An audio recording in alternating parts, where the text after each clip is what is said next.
Good morning student. आज हम लोग पढ़ेंगे क्षितिज के काव्यखंड पद सूरदास द्वारा रचित। पहले हम कवि परिचय पढ़ेंगे, उसके बाद हम पाठ का सार पढ़ेंगे बच्चों। फिर नेक्स्ट वीडियो में हम शब्दों के अर्थ के साथ एक एक शब्द का भाव का अर्थ स्पष्ट करेंगे। ठीक है, इस वीडियो में हम सिर्फ कवि परिचय और पाठ का सार पढ़ेंगे। आइए पहले हम सूरदास के जीवन से परिचित होते हैं। कवि सूरदास हिंदी साहित्य आकाश के अनुपमेय प्रदीप्त नक्षत्र थे।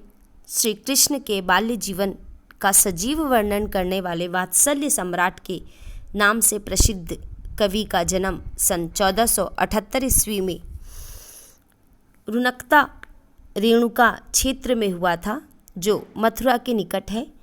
कुछ विद्वान इनका जन्म दिल्ली के निकट सिही नाम के गांव से में मानते हैं। मथुरा के गौ घाट पर रहते हुए इनकी भेंट वल्लभाचार्य से हुई। वल्लभाचार्य ने ही इन्हें अपने संप्रदाय में दीक्षित किया।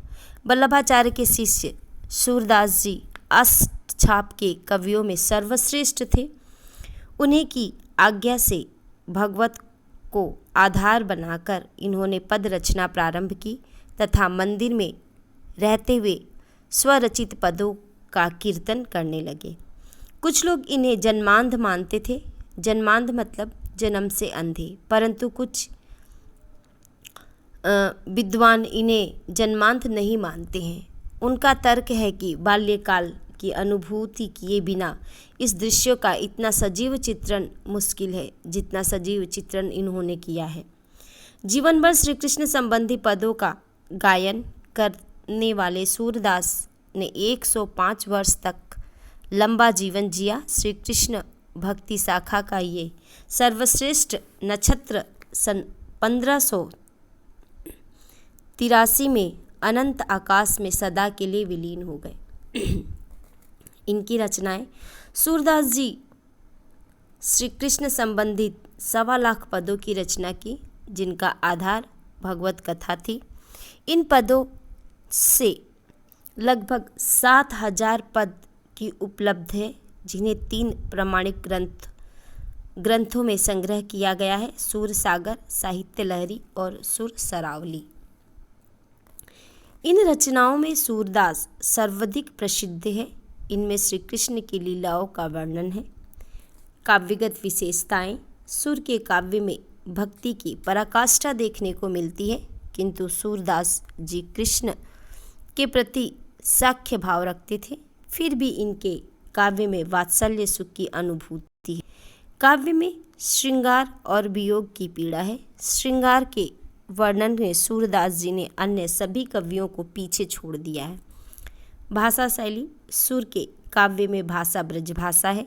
इनमें सहजता, सरलता इतनी है कि गायन इन्हें अपनी ही रचना मानकर इनके मिठास में खो जाता है। काव्य में कहीं उपलब्ध है तो कहीं अपनत्व है। उपमा अलंकार की छटा ऐसी कि उपमेय स्वयं उपमान बन जाता है। उपमेय सर्वोपरि दिखाई देता है। रूपक, उत्प्रेक्षा, अनुप्रास, वक्रोक्ति का सौंदर्य अत्यधिक देखने को मिलता है। आइए बच्चों, पाठ का सार हम समझ लेते हैं और फिर एक एक पदों का मैं अर्थ के साथ नेक्स्ट वीडियो में आपको समझाने का प्रयास करूंगी।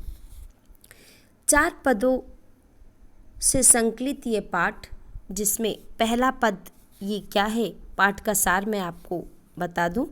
सूरदास के काव्य सुर सागर में संकलित भ्रमण गीत में गोपियों की विरह पीड़ा को चित्रित किया गया है। प्रेम संदेश के बदले में श्री कृष्ण ने योग संदेश लाने वाले उद्धव को गोपियों ने व्यंग्यवाण छोड़े।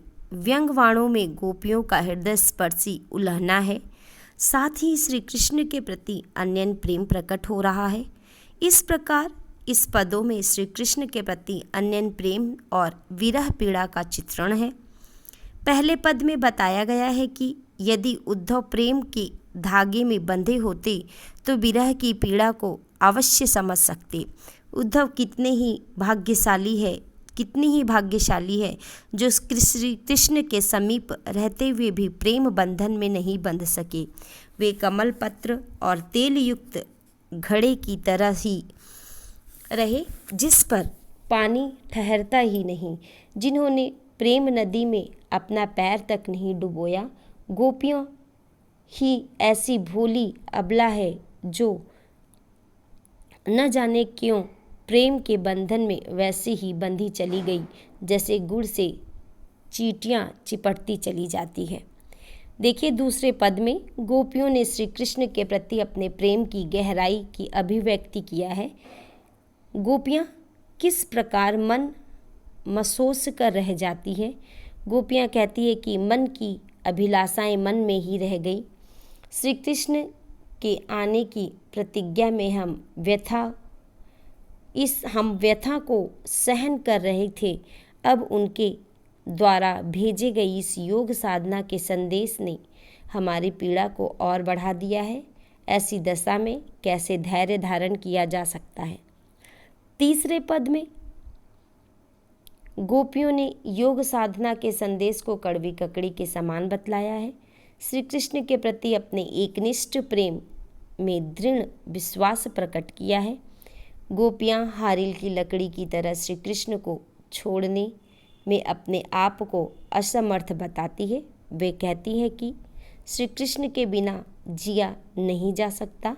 योग साधना का यह संदेश कड़वी ककड़ी जैसी प्रतीत होती है। वह एक ऐसा रोग है जिसे हमने न कभी देखा, न सुना, न कभी भोगा है। गोपियों के अनुसार योग की बातें उन्हें ही उचित लगती है जिनका मन चक्री के समान चंचल अर्थात इधर उधर भटकता है। चौथे पद में गोपियाँ उल्हाना देती है कि श्री कृष्ण तो पहले से ही चतुर और योग्य थे, उस पर भी अब वो राजनीतिक पढ़ लिए हैं। इस विषय में गुरु से पढ़कर आए उद्धव और चतुर हो गए हैं। गोपियाँ फिर सावधान होकर राजधर्म की याद कराती हुई कहती है कि पहले के लोग राजनीतिक में रहकर प्रजा का हित करते थे, अब तो वे स्वयं ही अन्याय करने लगे हैं। राजधर्म के अनुसार प्रजा को सताना नहीं चाहिए। प्रस्तुत 4 पदों के माध्यम से सूरदास ने गोपियों का आलंबन लेकर के धारा को पाठकों तक पहुंचाने का सहज और सरल प्रयास किया है। और नेक्स्ट वीडियो में मैं एक एक पंक्ति में अर्थ सहित आपको समझाने का प्रयास करूंगी। धन्यवाद बच्चों।